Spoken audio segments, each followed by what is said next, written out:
السلام کی جو وراثت کا مسئلہ ہے یہ بھی ایک بہت سیریس ایشو ہوا، جس کی وجہ سے یہ ایشو پیش آیا جاگیر فدق والا، اور سیدہ فاطمہ الزہرا سلام اللہ علیہ کی ناراضگی بھی اسی سے ایفیلیٹڈ ہے، سٹارٹ یہاں سے ہوا۔ تو اس مسئلہ پہ تھوڑی سی روشنی ڈالیں کہ کیا یہ احادیث سے صحیح موجود ہیں، اہل سنت اور اہل تشیع دونوں کے حوالے سے بتائیں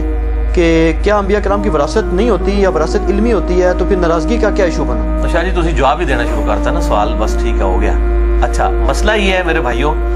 کہ جو باغ فدق کا ایشو ہے نا، لفظ فدق ہے، لوگ فدق بولتے ہیں، باغ فدق بھی نہیں ہے، جاگیر فدق ہے، ایک باغ نہیں تھا، ایک خاص اراضی تھی۔ اس کا ایشو جو ہے صدیوں سے اہل سنت اہل تشیع کے درمیان ایک بون آف کنٹینشن بنا ہوا ہے۔ میرا ابھی تک اس کے اوپر ویڈیو لیکچر نہیں آیا، کیونکہ میں جس مسئلے کو ہاتھ ڈالتا ہوں آپ کو پتا ہے، پھر میں تین کرتاس پہ اگر 3 گھنٹے آئے تو فدق پہ بھی میرے 3 گھنٹے آئیں گے۔ ابھی میں صرف اپنا اوپینین بتا دیتا ہوں، وہ ایک نٹ شیل میں آپ کو بتا دیتا ہوں۔ میرے نزدیک یہ مینیجریل ایشو تھا۔ اگر حضرت ابوبکر الصدیق رضی اللہ تعالیٰ عنہ نے اپنے پاس اس کو رکھا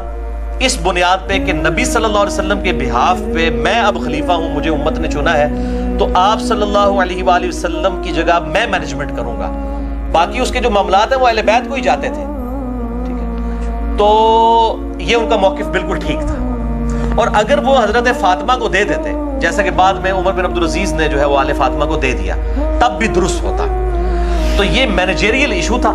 اور اس میں سیدہ فاطمہ جو ناراض ہوئیں، اب یہ ناراضگی جو ہے ان کی سیدنا ابوبکر صدیق رضی اللہ تعالیٰ عنہ کے ساتھ ایک بشری تقاضے کے تحت تھی۔ اس پہ نعوذ باللہ یہ فٹ کرنا کہ جی وہ صحیح بخاری اور مسلم کی حدیث کہ جی فاطمہ میرے جگر کا ٹکڑا ہے، جس نے اسے تکلیف دی اس نے مجھے تکلیف دی، نعوذ باللہ من ذالک۔ سیدنا ابوبکر صدیق تو سوچ بھی نہیں سکتے تھے، ٹھیک ہے۔ جس ابوبکر صدیق کی حدیث بخاری کے اندر 3751 ہے کہ محمد کی محبت کو اہل بیت کی محبت میں تلاش کرو، وہ کب یہ کر سکتے تھے؟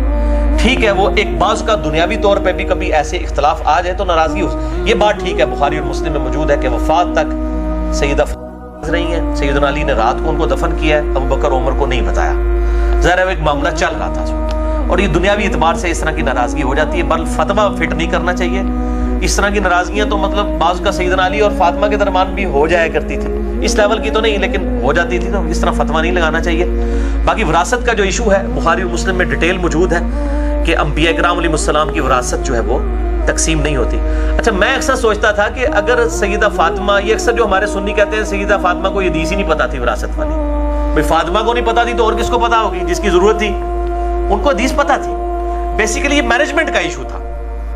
کہ میں آپ نبی صلی اللہ علیہ وسلم کی وارث ہوں تو آپ کے بہاف پہ میں اس کو مینج کروں گی،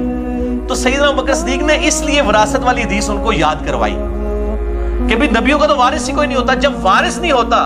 تو تولیت والا مینجمنٹ والا ایشو آپ کے حوالے کیسے کر دیا جائے؟ تو ان کی علمی وراثت ہوتی ہے انبیاء کرام علیہ السلام کی، تو یہ فزیکل وراثت اس طریقے سے تو نہیں ہوگی۔ جب وراثت نہیں ٹرانسفر ہوتی ہے تو آپ یہ مینجمنٹ کیوں مجھ سے مانگ رہی ہیں؟ میں مینجمنٹ اس کو چلاؤں گا۔ تو یہ کوئی نعوذ باللہ اس طرح کی گستاخی والا معاملہ نہیں تھا،